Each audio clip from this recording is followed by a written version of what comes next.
Le film numéro 4 nous a présenté John Smith, un jeune homme en apparence ordinaire qui cachait un secret extraordinaire. Il était l'un des derniers survivants de la planète Lorien, traqué par une race extraterrestre destructrice connue sous le nom des Mogadoriens. Cependant, ce que nous avons vu sur grand écran ne représente qu'une partie de l'histoire, qui se poursuit bien au-delà de la fin du film, dans les livres.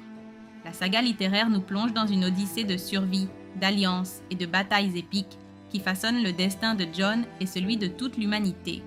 Dans cette vidéo, on va te raconter toute l'histoire, ainsi que la fin qui n'a jamais été montrée à l'écran dans la saga cinématographique inachevée de numéro 4. À la fin du film numéro 4, John Smith, également connu sous le nom de numéro 4, est contraint de quitter Paradise, dans l'Ohio, après un affrontement intense contre les Mogadoriens et une Mogadorienne, où il perd son mentor et protecteur, Henry. Il est accompagné de numéro 6 et de son ami humain, Sam Good. John prend la fuite pour échapper à la fois aux Mogadoriens et aux autorités terrestres, qui le considèrent comme un fugitif dangereux. La mort de Henry laisse un vide immense dans sa vie, mais elle renforce aussi sa détermination à poursuivre la mission qui leur a été confiée: retrouver et réunir les autres membres de la garde. Dispersés aux quatre coins du monde et contraints de vivre comme des fugitifs, John, Sis et Sam adoptent de fausses identités et se déplacent constamment pour éviter d'être repérés. Pendant ce temps, John continue de développer ses héritages, les capacités spéciales qu'il possède en tant que Lorien, tandis que Six, grâce à son expérience et à ses compétences, devient une alliée précieuse pour l'entraînement et la survie. La décision de rechercher les autres membres de la garde n'est pas seulement stratégique, elle est aussi profondément émotionnelle. John comprend que pour affronter la menace mogadorienne et protéger l'humanité, il est essentiel que les survivants loriens se rassemblent et unissent leurs forces. Ce voyage les amène non seulement à en apprendre davantage sur leurs origines et leurs capacités, mais aussi à tisser des liens forts et à affronter des épreuves qui mettront leur courage et leur détermination à rude épreuve. Le premier véritable tournant survient avec la rencontre de numéro 9, un guerrier redoutable qui avait été capturé et retenu dans une base mogadorienne en Virginie occidentale.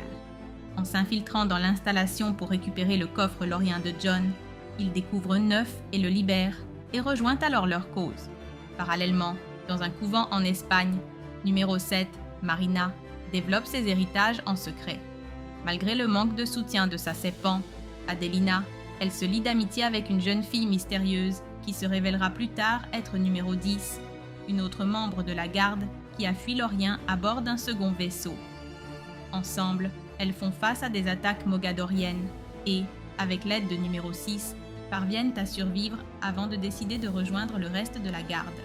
Le groupe accueille également numéro 8, un Lorien capable de se téléporter qu'ils rencontrent en Inde. 8 menait une forme de résistance locale contre les Mogadoriens et apporte à l'équipe ses compétences uniques ainsi qu'une vision stratégique précieuse. À mesure que la garde se rassemble, chacun de ses membres découvre et perfectionne ses héritages, ses pouvoirs hérités de leur origine lorienne.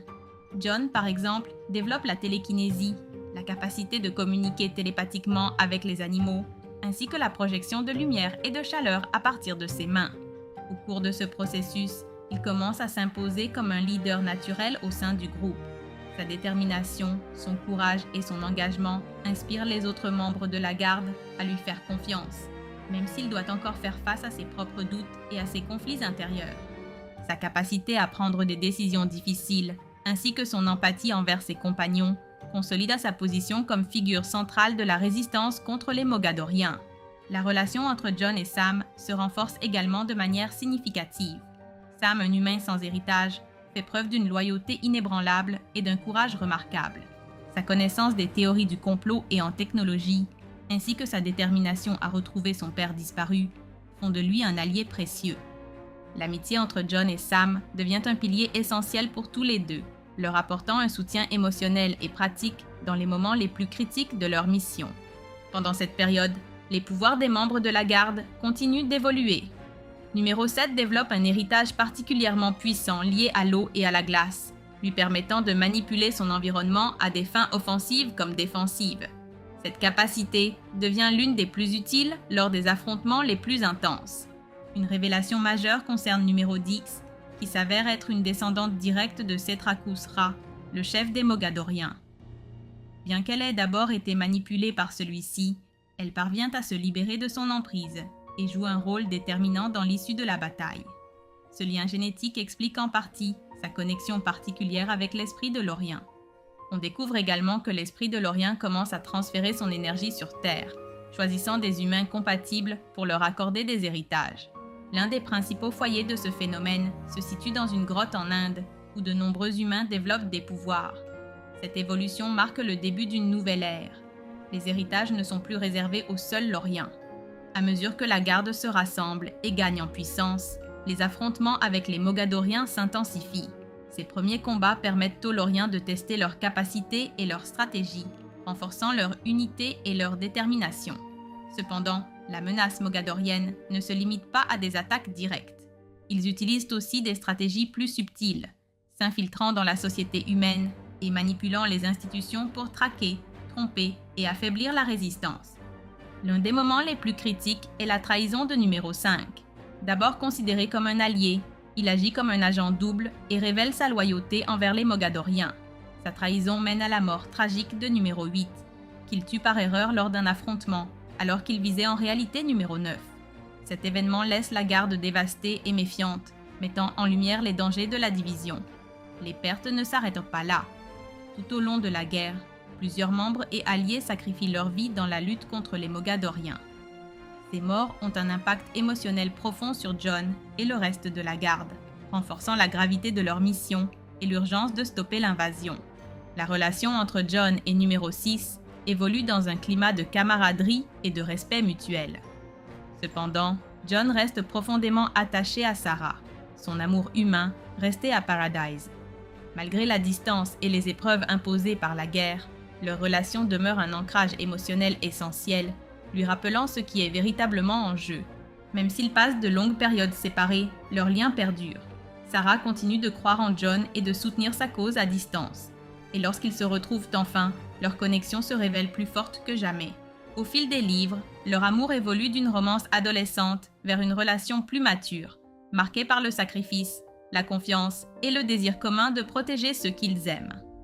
Ce lien ne fait pas que donner de la force à Jon, il humanise aussi son combat en lui rappelant ce qui compte au-delà de la guerre. Avec le temps, la garde accepte pleinement son destin en tant que dernier défenseur de l'Orient et de la Terre. Cette prise de conscience les pousse à s'entraîner davantage et à assumer des rôles de leadership.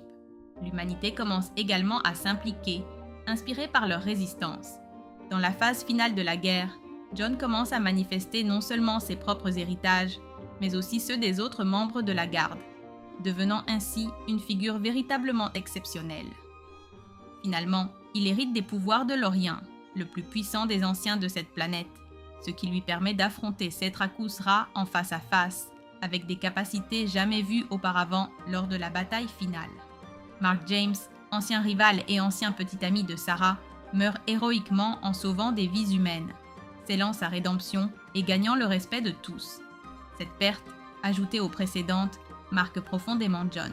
Cependant, le coup le plus dévastateur survient lorsque Sarah Hart meurt au combat. Sa disparition anéantit Jon. La personne qui représentait son lien le plus humain et le plus émotionnel n'est plus là. Cet événement a un impact décisif sur son avenir, le poussant dans une période d'introspection et d'isolement. La confrontation finale entre la garde et les Mogadoriens, dirigée par Cetrakus Ra, marque l'apogée de la saga. Les membres survivants de la garde, accompagnés d'alliés humains, se préparent à une attaque directe contre la base principale des Mogadoriens en Virginie occidentale. Lors de l'infiltration, la garde fait face à une résistance féroce. Numéro 9 perd un bras en tentant d'attaquer avec sa dague lorienne. Marina, numéro 7, découvre qu'elle peut infliger de la douleur grâce à son pouvoir de guérison, affaiblissant l'ennemi de manière décisive. Numéro 4, lui, atteint le sommet de son potentiel dans une démonstration de puissance qui le rend pratiquement imparable. Grâce à cela, il parvient finalement à vaincre Cetrakus Ra et à mettre fin à sa tyrannie. Après la guerre et la mort de Sarah, Jon se retire du monde pendant 1 an, s'isolant dans une grotte pour réfléchir et se reconstruire. C'est une période de deuil profond et de transformation intérieure. Pendant ce temps, l'esprit de l'Orient continue d'agir sur Terre, et de nombreux humains développent encore des héritages.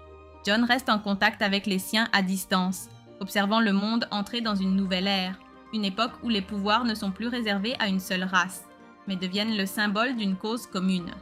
Avec la chute de leur chef, les Mogadoriens restants se rendent ou sont éliminés. La Terre est libérée, et la victoire de la Garde ouvre un nouveau chapitre pour les Loriens comme pour les humains. Après la bataille finale, John Smith, numéro 4, survit, bien qu'il soit marqué par toutes les pertes subies. Il devient un véritable leader, respecté aussi bien par ses compagnons que par l'humanité. La Terre entame alors un processus de reconstruction. L'humanité sait désormais qu'elle n'est pas seule et montre une volonté de coopérer avec les Loriens. Certains membres de la Garde restent sur Terre, tandis que d'autres envisagent de reconstruire l'Orient. Sam, le meilleur ami humain de John, développe lui aussi des héritages, annonçant une nouvelle ère de lien entre les deux espèces.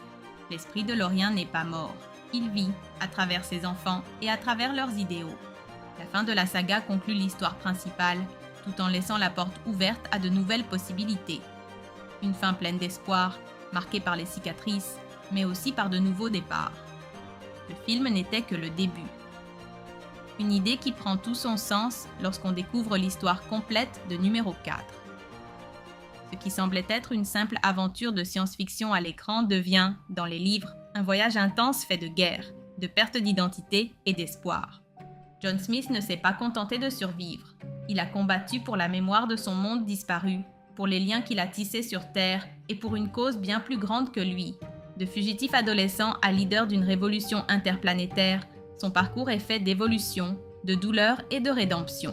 Et si le film t'a donné envie d'en savoir plus, les livres t'offriront un univers complet qui mérite vraiment d'être découvert.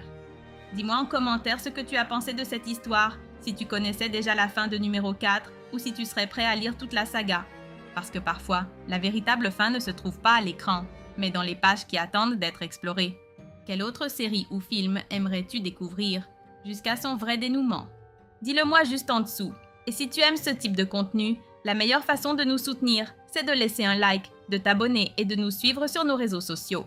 On se retrouve dans une prochaine vidéo.